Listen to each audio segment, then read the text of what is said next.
साधना यात्रा में लक्ष्मण जी की पहली रात्रि यह है जिसकी चर्चा इस नवरात्रि में हम लोग कर रहे हैं। शयन की नहीं, जागरण की रात्रि। इस संसार में रात्रि में केवल योगी जागता है जिसको परमार्थ मालूम है। जीवन का परमार्थ मतलब जीवन का परम अर्थ मालूम है, जो प्रपंच वियोगी है। मैथिली शरण गुप्त ने भी पंचवटी के प्रसंग में लक्ष्मण जी के जागरण पर जो उन्होंने पुस्तक लिखी है साकेत में कहा है, जाग रहा है कौन धनुर्धर जबकि भुवन भर सोता है।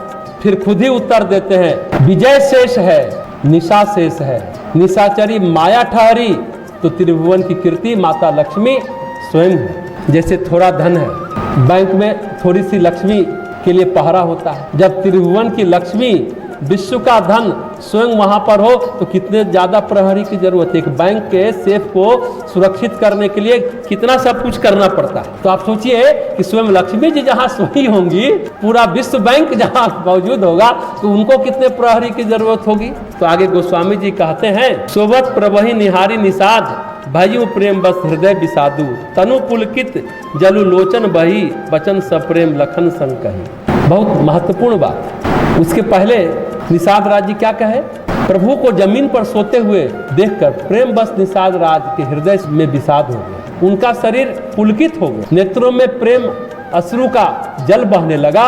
वे प्रेम सहित लक्ष्मण से कहने लगे, भूपति भवन सुभाई सुहावा सुरपति सदुन पटतर पावा मणिमय रचित चारु चौबारे जनु रतिपति निज हाथ सवारे। दशरथ जी का महल तो स्वभाव से ही सुंदर है। इंद्र भवन भी जिसके सामने फीका है, इंद्र भवन भी अयोध्या के महल का बराबरी नहीं कर सकता, समानता नहीं पा सकता। उसमें सुंदर मणियों के रचे चौबारे यानी छत के ऊपर बंगले में हैं जिन्हें मानो रति के पति कामदेव ने अपने हाथों से सजाकर बनाया। तो जो इतने चक्रवर्ती साम्राज्य के उत्तराधिकारी होने वाले थे, आज उनके पास कुछ भी नहीं है।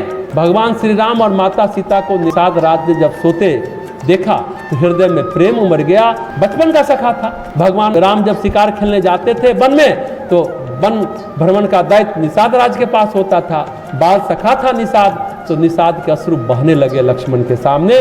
देखिए, जब परशुराम लक्ष्मण संवाद होता है तो परशुराम जी कहते हैं, तू जानता नहीं कि मैं कैसा ब्राह्मण हूँ, मैंने किस बार क्षत्रियों का वध किया है। परशुराम को गुमान है, गर्व है ब्राह्मण होने पर, विशिष्ट ब्राह्मण होने का, भृगुवंशी होने का गर्व है। भृगु वंश की अपनी महिमा है कि महर्षि भृगु जो विष्णु भगवान के छाती में लात मारकर आ गए, छाती में लात मार के आ गए थे भृगु।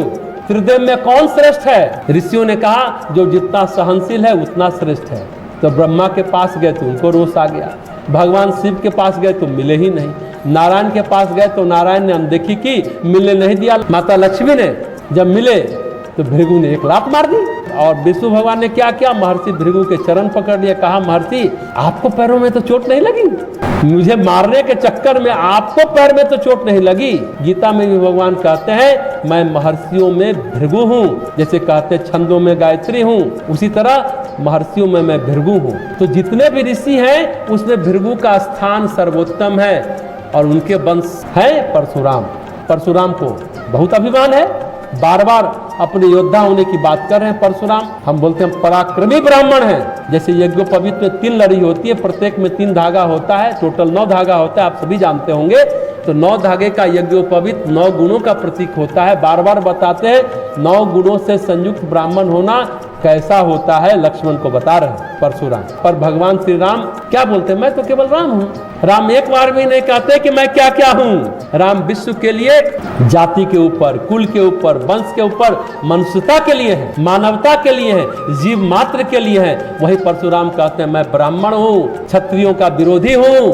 राम यही कहते हैं। ये सब बातें राम ने जब देखा ऋषियों का वध, हड्डियां देखी तो कहा मैं इस धरती को राक्षसों से रहित कर दूंगा, मुक्त कर दूंगा। वही भगवान कहते हैं विश्वनाथ क्या बोलते हैं, विनाशाय च दुष्कृता, दुष्टों का वध करूंगा।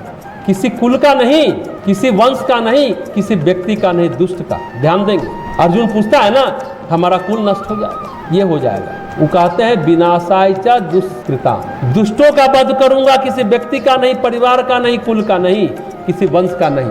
राम गिलहरी के भी हैं, राम गिद्ध के भी हैं, राम शबरी के भी हैं, राम कोल भील के भी हैं, राम अयोध्या के चक्रवर्ती सम्राट के पुत्र होने तक सीमित नहीं है।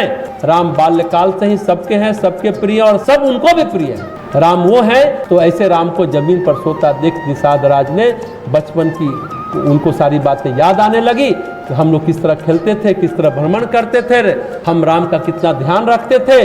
राम का प्रेम निषाद राज की आंखों में आज झलक आया। जिससे व्यक्ति प्रेम करता है, अगर उसको असुविधा में देखता है, कष्ट में देखता है, संकट में देखता है तो रोने लगता है। वो असुविधा में, कष्ट में, संकट में देख ही नहीं सकता जो व्यक्ति जिससे प्रेम करता है। निषाद राज को विषाद हो गया, विकलता हो गई, शरीर प्रकंपित होने लगा, आंखों से अश्रु जल बहने लगे, प्रेम का जल बहने लगा।